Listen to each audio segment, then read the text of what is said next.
L'idée aussi, c'est de se retrouver avec une société avec laquelle on partage un peu les mêmes activités, les mêmes nuisances quand même, les mêmes impératifs en termes d'horaire, etc. On va pas déranger un quartier d'habitation avec des camions qui partent quand même entre 5 et 7 heures le matin.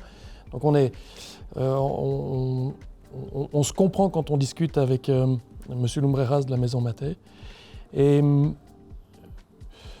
pour être clair, il y a dans le bâtiment, on a par exemple en palan, peut-être qu'on ne ferait pas le même palan si on n'avait que pour notre besoin, ou on ne ferait pas la même zone de lavage. On va peut-être pouvoir partager des compresseurs d'air, on va partager des réseaux ensemble.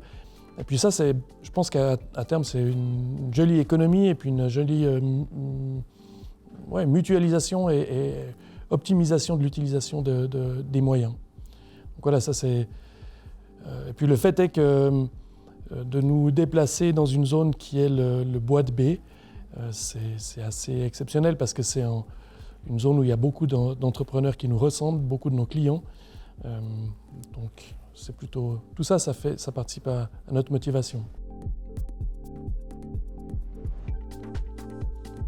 Donc voilà, on avait déjà au sein de l'entreprise, il y a une nouvelle dynamique qui s'est créée.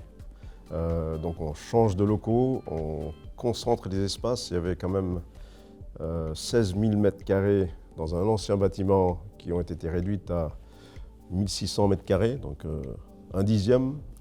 Donc cette concentration en elle-même, en utilisant des open space, au lieu d'avoir des différents bureaux, ateliers qui étaient séparés, etc., en ayant ça, on voyait déjà qu'il y avait beaucoup plus d'échanges, une dynamique beaucoup plus réelle entre les différentes divisions, départements. On a un département RH, un département administratif financier, des outils informatiques plus modernes, ayant la masse critique et plus au goût du jour pour pouvoir accompagner nos activités et aussi avoir une enveloppe qui était perçue par l'externe, donc les fournisseurs qui étaient maintenant de plus en plus sollicités parce qu'on ne faisait pas tout en interne, on faisait des choses en externe. Donc on a créé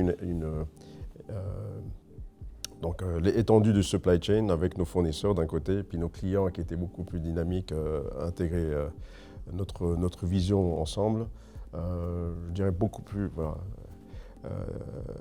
Ça a donné des fruits au niveau économique pour pérenniser justement cette entreprise.